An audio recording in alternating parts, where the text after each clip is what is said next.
What's going on, guys? So we're going to add some randomization to our spawning enemies for this video. Right now, it's only set to spawn array spot 0, right? So that's always going to spawn Scully, the enemy without a helmet. So we want to not allow any enemy to spawn in the first round, but after the first round, we want to randomize it. And so in the second round, we would allow the first 2 enemies to be spawned randomly. And then in the third round, we would allow all 3 to be randomly spawned. So it's really easy. All we're going to do is let's open our project that we were working on and go ahead and open your game manager script. And we're going to create a new private variable, and we're going to call it private int and then enemies to spawn. So enemies to spawn, and let's go ahead and just set this to 0 initially, okay? And basically this number, we just want it to be between 0 and 2 because we only have 3 enemies. Does that make sense? So down here, if you find our spawn, this instantiate enemies 0, we want to put a randomization call in there. And then we also want to change the value that we want to change the value it can change between, right?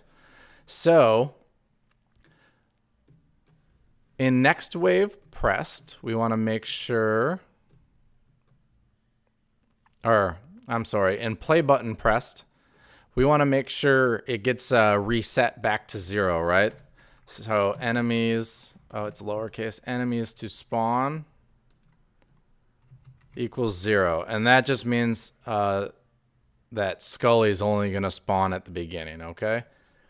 And then up here where we check if wave is over, this is where we want to make that number bigger, okay? So we want to add another if statement in here. So if wave number is less than or equal to enemies dot length, and that is our array that holds our 3 enemies, Scully, Horny, and Spike. I know you guys like those names, but that is where they reside. So now what we want to do inside of this is if wave number is less than enemy's length, we want to just set enemies to spawn equal to wave number.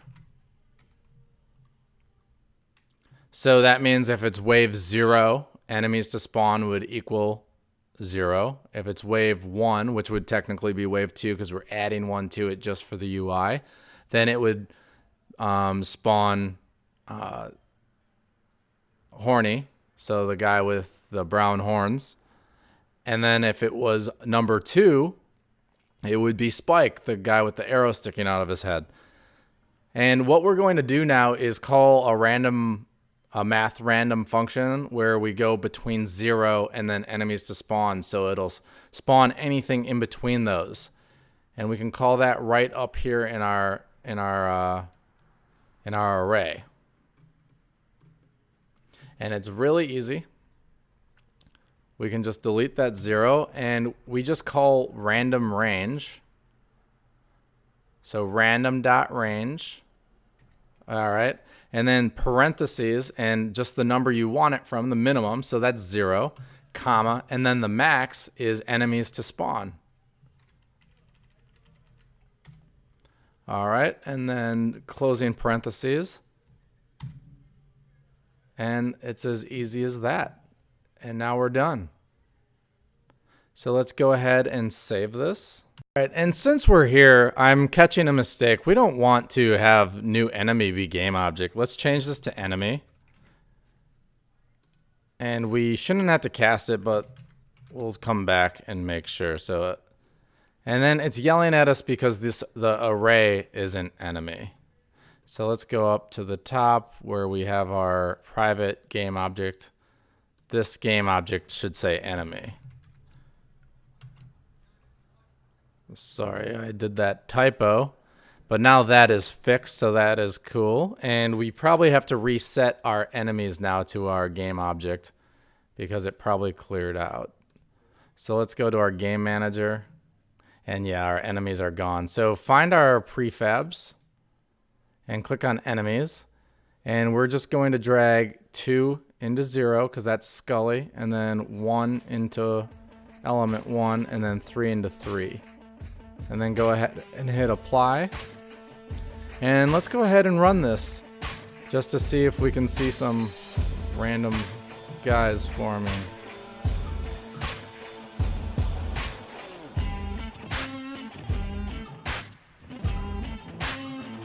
Okay, I'm going to just pause the video and then come back when we hit wave 3.